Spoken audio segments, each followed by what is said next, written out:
প্রশান্ত চক্রবর্তী হায় হায় প্রশান্ত চক্রবর্তী হায় হায় প্রশান্ত চক্রবর্তী হায় হায় বিশ্ববিদ্যালয় নিয়ে বিরুদ্ধে সফল করা প্রশান্ত চক্রবর্তী নিঃশব্দ ক্ষমা চাইতে হবে। আসাম বিশ্ববিদ্যালয় নিয়ে গুরুত্বপূর্ণ বক্তব্য থেকে বিরত থাকতে হবে। আসাম বিশ্ববিদ্যালয় নিয়ে গুরুত্বপূর্ণ বক্তব্য থেকে বিরত থাকতে হবে।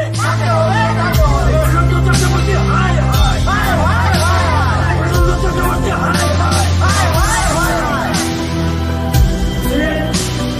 সম্পূর্ণ সহায়ক ভূমিকা ছিলেন সঞ্জীব ভট্টাচার্য বঙ্গীয় সেই সময়ের আসাম বিশ্ববিদ্যালয় নির্জন্যনাথের নির্দেশে এবং সেটা বড় ছাপাখানা থেকে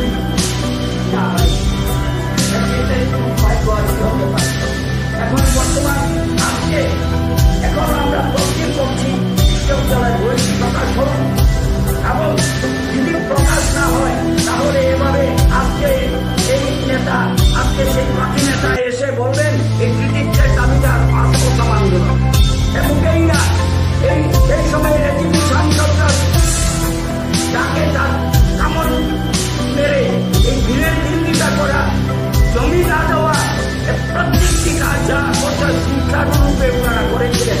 অপর সময় আমরা কিন্তু জমি পাইনি, সেই ইতিহাস ভুললে আমাদেরকে চলে না। আমি অধ্যাপক প্রশান্ত চক্রবর্তীকে হুঁশিয়ারি করে জানিয়ে চাই, বরাক উপত্যকা নিয়ে এভাবে কথা বলবেন না যে আসাম বিশ্ববিদ্যালয় না বলে বলছেন অসম বিশ্ববিদ্যালয় নামটা বিকৃত করছেন। এই অধিকার আপনাকে কে দিল?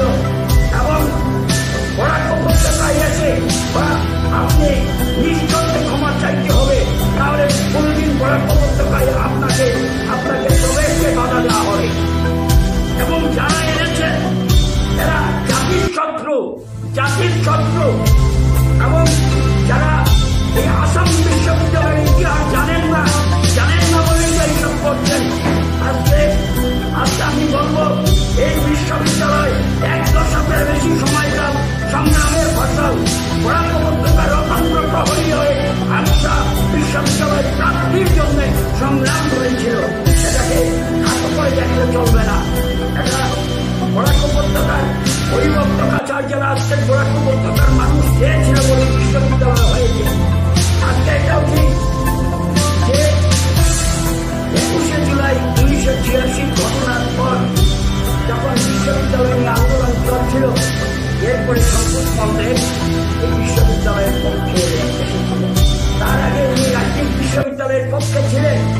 জিতেশ্বর সরকার প্রথমে রাজ্যিক বিশ্ববিদ্যালয়ের পক্ষে ছিলেন। এগুলো রাজীব গান্ধী প্রথম আমাদেরকে 1985 12 আগস্ট নেহরু ক্যাম্পাস ঘোষণা করেছিলেন গুয়াহাটি জাজেস ফিল্ডে।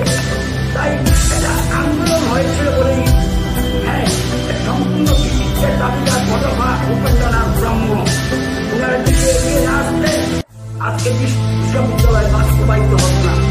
সে সময় প্রধান ইন্ধন সভাপতি প্রফেসর রায়কে চিঠি দিয়েছেন কেন্দ্রীয় মানব সম্পদ উন্নয়ন মন্ত্রক থেকে যে 1 কোটি জনবসতি চাই, কিন্তু আমাদের বিশেষজ্ঞ ছিল উপেন্দ্রনাথ ব্রহ্ম বিশেষজ্ঞ এবং ত্রিপুরা এবং মিজোরাম সেটার সহায়ক ভূমিকা হওয়ার পর আমরা কেন্দ্রীয় বিশ্ববিদ্যালয় উঠতে সহায়ক ভূমিকা গ্রহণ করেছি।